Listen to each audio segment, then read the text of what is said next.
Hello, hello, and welcome to Laurence Plays Factorio Space Age. And today I'm going to have a bit of a run through the various different spaceships I've built so far in the game, ranging from this one that I built very early on up to the latest one, which I think will be able to take me out to Aquilo. I haven't quite reached the end game stage for spaceship building yet, so there's a decent chance I'll be doing at least one more video like this.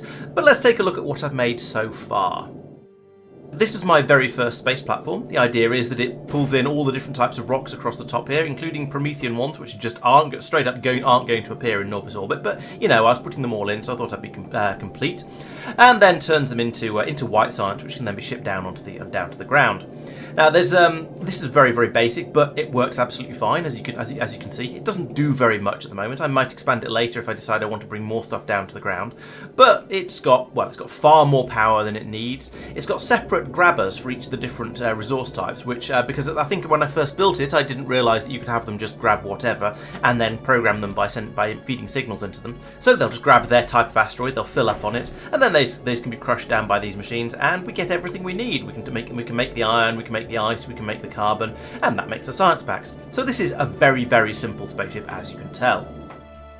The next design I came up with was my haulers for going out to the relatively near planets. So the first one was for going out to Fulgora, because that was the first planet I went to, and then I used basically the same design for Vulcanus, and initially the same design for Gleba as well, but we'll talk about that in a moment.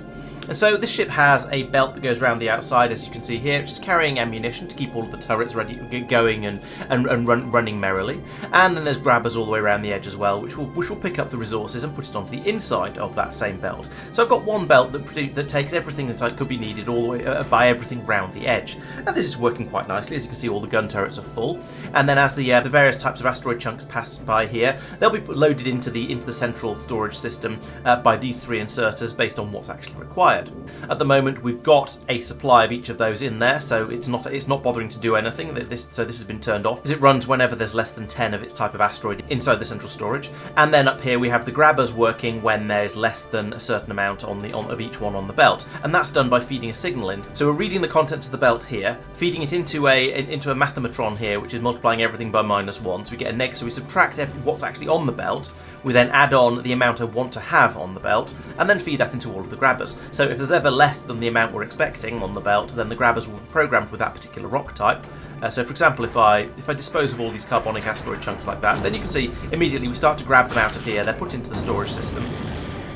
And then that tells the asteroid catchers to try and get carbonic asteroids. And so if anything floats by, that looks like a carbonic asteroid chunk there. Then a nice little grabby arm will come out, yoink the chunk out of there, and put it onto the belt, where it can then be loaded into the central storage system over here. So that works really quite nicely. And so from there, I've then got my crushers down the side over here. And this seemed like a reasonably elegant solution, because we're taking the asteroid chunks out of the storage, we're putting them into here to be crushed, and then we're putting anything comes from it back into the central storage module. And that means that when these recipes fail, because sometimes there's a 20% chance of it failing and giving you your metallic asteroid chunk back again. Actually, that's not even a fail. It will always produce the iron ore, and sometimes it doesn't even use up the asteroid chunk. So when that happens, it just gets put back into here, and it can just get that piece can go round and round as many times as required. There's no need for complicated feedback loops, like I had here, where the chunk is passed back out and then in again with the inserter over here. So it can go round the thing at the bottom, whereas with the new system, it'll just get passed straight back into the main storage and can go round that way. So other than that, though, it's more or less the same sort of general idea. And then once these have been crushed, the resources can be sent wherever is necessary. So we've got the iron ore coming out over here to be made into iron plates, and then into ammunition in order to keep the gun turrets happy. I'm not sure why this is 2 squares away and using a long inserter. I don't know why I didn't just move all of this across 1 square to the right, but I didn't. So that's what we get. That's what we've got. And then on the other side, we've got a couple of cargo bays to expand the storage slightly, because with all these asteroid chunks being stored in there, it's kind of full already. And then where there's only so much room for some science packs to be chucked in as well, so I needed a bit of extra space over here. And at the bottom, we're turning ice into water, and then the water and iron ore into oxidizer, and water and carbon into fuel, I believe. And those being fed down into this engine, and then piped over to this engine as well. So we've got 2 engines on the back of here. It means the ship can fly, not particularly quickly, but if we send it back over to Fulgora, it moves reasonably quickly. It doesn't take too long to get between the two, and it carries easily enough science packs so that in the round trip it can carry everything it needs to keep the factory going. And as we fly out, you'll see that we start to get the slightly larger asteroids popping up, and the machine gun turrets will happily take care of those and make sure they don't do any damage to the platform. So yeah, it works quite well. It doesn't fly very quickly, and that means that a yellow belt feeding yellow ammunition to an array of gun turrets is plenty to keep it safe, at least in this area that's reasonably close to the inner planets where the asteroids are a little bit smaller. As you'll see, when this rock gets a bit closer, they get minced very, very quickly by the gun turrets, and then if we need any of those resources, we can grab them and turn them into more ammunition, etc, etc. And this basic ship design worked really well. You'll see that the Gleb is basically the same, so is the Spock. So is the my density I've extended a little bit. This is essentially the same design, but I stretched the bottom down a bit further and put in a lot more cargo bays. And that's because this ship transports things from Vulcanus. It's bringing over low density structures and calcite and tungsten plate, and they're all a bit chunky and a bit bulky. They only stack up to 50, and we want them in quite large quantities. So it's basically the same ship design. I've increased the amount of ammunition being made here by squeezing some more furnaces and an extra machine to make it in, and then I've put a load more storage across the back. But other than that, it's still pretty much the same. We've got the same grabbers around the edge, same umbilical belt going all the way around the edge of it. It's pretty similar, and it can occasionally launch tungsten down to the planet like that. This spaceship 3, is apparently basically the same. Tango is again the same design. I take that back, actually. This one's an even more compact version of it by the looks of it. Then we've got Tango, which is again a slight. Oh, this is again another two ammunition making one. I think I decided that this was needed because when the ships were flying around quite a lot, one machine making ammo wasn't enough to keep up with the amount of ammo that was used flying through and dealing with all the rocks. So I've had to make a slightly bigger one there. And then finally, yes, another one that's been slightly expanded there. So that was my Mark 1 and 1.5 ships. The next one was the Kirk, and I built this one because bringing resources back from Gleba, well, the resources that you're carrying have a habit of going off. You see, they've all got a bit of a shelf life. This one only has 13 minutes left on it. So you want to transport these things over pretty much as quickly as you can in order to make sure they're as fresh as possible. And so the way to do that is to put lots and lots of engines across the back so the ship moves a lot more quickly. The thing is, if the ship moves a lot more quickly, the rocks come towards us a lot more quickly, and there's lots and lots of them as well. And so you need better defences in order to keep the ship safe. And I've achieved that by putting in a blue belt of ammunition around the top. We've still got basically the same guns around the top, but I've put in a blue belt of ammunition, and that means it can be brought in much more quickly. Because previously, I ran into an issue where the guns over on the right-hand side here were getting starved of ammunition because the yellow belt that was bringing the ammo in wasn't fast enough to keep it supplied properly. Other than that, though, well, I did a bit of a redesign of the internals of the ship. You'll now see there's a lot more furnaces on the side here producing the iron because we're ripping through it a lot faster to make ammunition faster. There's now 3 machines and some speed modules in there. And that's keeping a decent amount of ammunition available on the belt. You can see it's there, that's completely full. And we've also got a stockpile of some of it in the spaceship as well. With this, I've been monitoring the amount of ammunition in the spaceship and using that as a sign of when it's time to leave. So, for example, down here, we're currently en route, but we wouldn't leave Nauvis until we had 1,100 ammunition in the ship, because if it's got less than that, then it might. I don't want to be. I can't guarantee it getting safely over to Gleba and vice versa coming back again. I want to have at least 1,000 ammunition before I let it leave. And that's worked quite nicely. We've been able to.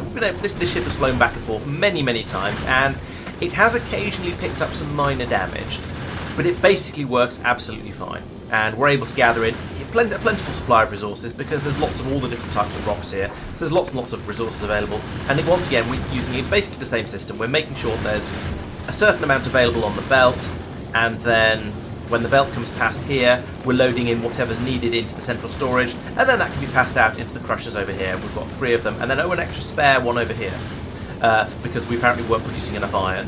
But we've got a decent number of crushers around here. Oh, and there's another ice one up there as well to make all of the ingredients we need.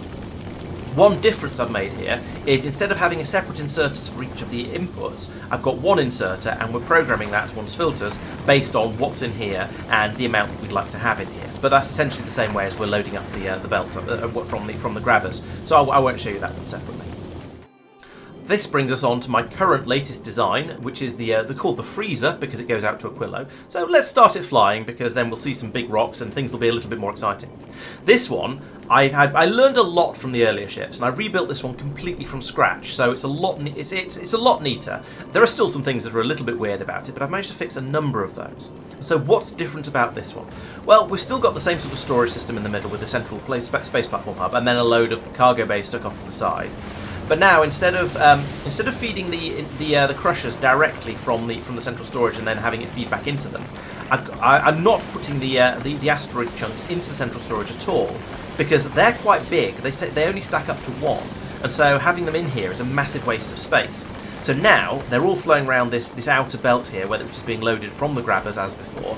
And then we've got filter splitters along here that are topping up these belts as much as possible and trying to keep all three of them full. So we've got the ice crystals down here. I think it's called oxide asteroid chunks coming in along here, then metallic and carbonic coming in along here. And so we're trying to keep those full as long as we have enough asteroid chunks come in. They're being crushed down and producing all the bits and pieces we might need, which then get fed into central storage. From there, I'm now using foundries to produce the metals, because you get a 50% bonus on productivity for every foundry you put stuff through, and also it's a more efficient recipe as well. So we're getting a lot more resources out for the same amount of asteroid chunks going in. So these are better. And that means I've then got the iron plates coming out over here, copper plates coming out over here, and those are being fed into central storage. They're then being unloaded down here, going down the belts to be making ammunition. And now I've upgraded to red ammo because the asteroids out here are a bit scarier. So that means I now need steel and copper as well as just the iron. But that's running quite nicely. We're producing, as you can see, we've got a nice healthy supply of ammunition flowing through. I say it's running it's being used up a little bit faster than it's being produced, but it's not too bad. More excitingly, I'm also turning some of the carbon and sulfur, which comes out of the more advanced processing recipes up here, into coal, and then that turns into explosives, which are passed over here and turned into rockets. And that means up on the front, I've now got this row of rocket turrets that are being used against the big asteroids like that one. So we can blow them up and the medium ones. We can blow them up with the rockets, and then use the gun turrets to mince any small asteroids. And then pull in the resources from those. So we get loads of resources from these, which is a good thing because we're using a lot more resources in order to generate all of the stuff needed to destroy them. But it does seem to be sustainable, even out here in orbit over Aquilo, and we're flying back over to Fulgora again now because I didn't set any rules on when to stop. And so you can see that the rockets are working really, really well to go through the big rocks up here, and we're hammering our way through, and the ship isn't taking any damage, which is lovely. I do think I should probably put some walls in along the side and maybe across the top as well, just to provide a little bit of extra protection, but I've not done that yet. I've also upgraded the amount of fuel that's being created, so I've got two machines doing each type of the fuel and the oxidizer, and that's being fed down into these tanks, which are currently empty because I've been flying too much. There's about enough fuel in the tanks to do a one-way trip, but not to fly back again. And that seems to, well, previously that's mostly been limited by the amount of water I'm able to create, but we seem to now have plenty of it, and so I'm guessing it's just the speed these machines run at. So that's fine. I had some problems with water ice, the rate we're gathering ice earlier, but out near Aquilo there are a lot of ice asteroids available, so we've got plenty of ice coming in now. So that's kind of sorted out, and as long as the ship keeps moving, it's going to be okay. The other big difference I should probably mention in the ship on the way past is it's now nuclear powered instead of solar powered. Yes, there are a few solar panels on it to get it bootstrapped, but basically all the power in here comes from nuclear power, which is much more effective. It does mean the ship needs to be fueled up, but I've got quite a lot of these uranium fuel cells on there, so that's going absolutely fine at the moment. We've used 5 of them, I can tell, because there's 5 empty ones there, and it's currently running. But I set up a neat system down here to only put the fuel cells in when they're actually needed. So here, I'm monitoring the temperature of the reactor, which is currently at 700 and something, and whether there's a fuel cell in there. And if there is both no fuel cell in there and the temperature dips below 550, then we output a green signal which triggers this inserter and will put 1 fuel cell into the reactor. And so this ensures that we never waste any fuel by having the reactor still running when it's already reached its 1000 degrees that it gets up to. You can see this is burning through the cell, but even by the time it gets down to empty, we won't have hit the 1000 degrees over here. But we can keep the ship running. We never have to worry about running out of power. So that's going really, really nicely. All of the foundries that are actually producing stuff are monitoring how much of their thing is in central storage. So in this case, this is iron plates, so it's watching down here, and there is approximately no iron plates. We're seeing occasionally maybe up to 3 or 4. So these are running flat out, making iron plates as quickly as they can. So that's working nicely. And then over here we've got the same thing for the copper. There's 276 in there, so it's still running. But if we manage to get up to 400, then it'll stop, so we don't overload central storage. And I think that's pretty much everything. I did have to expand to 2 belts around the outside now. So we've got one that's carrying ammunition, both bullet magazines and the rockets, and then the other one is carrying the asteroid chunks. And because I've got such a large belt here, we're able to fit quite a lot of asteroid chunks onto this belt. So I've got quite. I'm trying to pick up quite large numbers of them. But again, it's working. Otherwise, it's working in exactly the same way as all the ones you've seen before. We're monitoring how much is out there, and when the belt has insufficient of any particular type, we'll try and grab more. And I think that covers basically how this ship works. As you can see, it is a bit neater than the other ships. There are a few funny bits and pieces. Like I had to extend the number of inserters along this belt here because when you get a spray of different things coming along it, the bulk inserters tend to get a little bit confused. They're at their best when they can grab an entire handful of the same thing. You might see over here that yes, you see it's grabbing up the copper ore, and then getting a little bit confused when it can't grab any more and pausing briefly before it loads in. So that's a little bit inefficient. If you get a solid stream of one thing coming in, then they do work a bit better. But this is good enough. We don't have backlog on the belt. It is actually okay.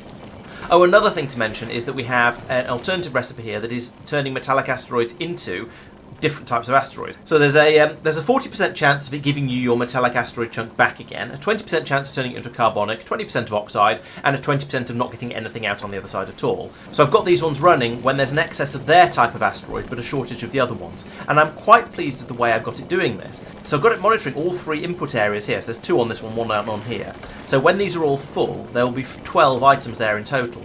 And these will run when there is less than 12 items across there in total. So if it's running, it means there is a shortage of at least one of them. But because it's the one at the end, if it's told to run and it can run, then the shortage must be of one of the other ones. And so it'll only run when it can make things better, or technically when there's a few along the belt here that it's just working its way through. But in general, it's basically working pretty well. I also observed that I've got plenty of calcite and not enough ice. So down here, we've got 2 different recipes that can produce ice. There's the advanced one, which takes in a chunk, produces 3 ice, 2 calcite, and takes 5 seconds. So you have to use that one if you want calcite. Or you can use the basic one, which takes in 1 asteroid chunk, produces 5 ice, so more ice, in 2 seconds, so less time. And so that allows me to produce a lot more ice than per chunk. And so because that was the one I was short of, I had that one running. And all of these will turn off if there is too much of the thing they create, both the things they create, in the storage over here. That's what these ones are doing. So, for example, here we're saying if there is a shortage of carbon or if there's a shortage of sulfur, then we want you to run. So it's outputting that 1 green box, and the green box is fed into these, so they're running like that. So that works quite nicely. And if there's an excess of something, so we're producing too much iron ore at the moment, apparently. So we can then use this output belt over here. Will monitor for there being an excess of whatever is in the storage system. So, for example, if there's more than 400 iron ore, it'll be put out. This inserter will dump it onto this belt. It'll get passed through here, and it'll just be thrown off into the cold darkness of space like this to be got rid of. The reason we need to do this is that the asteroid crushing recipe over here produces iron and copper in specific proportions, so 10 iron and 4 copper every single time. But if you're getting through as much copper as you are iron, or any other proportion that doesn't perfectly match that, you're going to end up with an excess in here. So sometimes you just have to get rid of a little bit of that spare, and that's what's going on over here. I think that's everything you need to know about this ship. As you can see down here, these tanks have now filled back up again, so we've got all the fuel we need to fly back over to Aquilo again. This time, maybe I'll actually get in the ship myself and load it up with all the things I think I might need over there, and then I can head over and see how things go. The only problem with this ship is that sometimes there's insufficient resources in some of the orbits. So in Nauvis orbit, or apparently Fulgora orbit, there's not very much ice. So we will eventually start to run a bit low on ice asteroids. And in Aquilo orbit, there's not very much metallic or carbonic. It's mostly ice out there. And so I'm quite tempted to make this thing a sort of a hammerhead shape, so make the front end a lot wider. Or maybe make the whole thing a lot longer, because it is only when it's in orbit that it has problems. And then I could have more grabbing going on the sides. I'm not sure. It seems to be just about okay as it is, but it did take a long time for it to pick up enough ice to be ready to head out. So it's a tricky decision, but it does seem to be working now that it's got to this stage. So, I'm quite happy with this ship. It works well. It had some sort of horrible spaghetti on it when I first made it, but I was then able to tidy that up a decent amount. I've even got a little bus running down here, carrying all of the resources that are needed. Okay, one of the bits of spaghetti that has survived is this iron ore and calcite belt that's needed for making the fuel down here, that runs down round the outside over here on the right-hand side, and then goes underneath the rocket production, and then squeezes its way in down here. That's a little bit of a mess. But apart from that, I think I've done quite well, and I'm pretty happy with this ship design.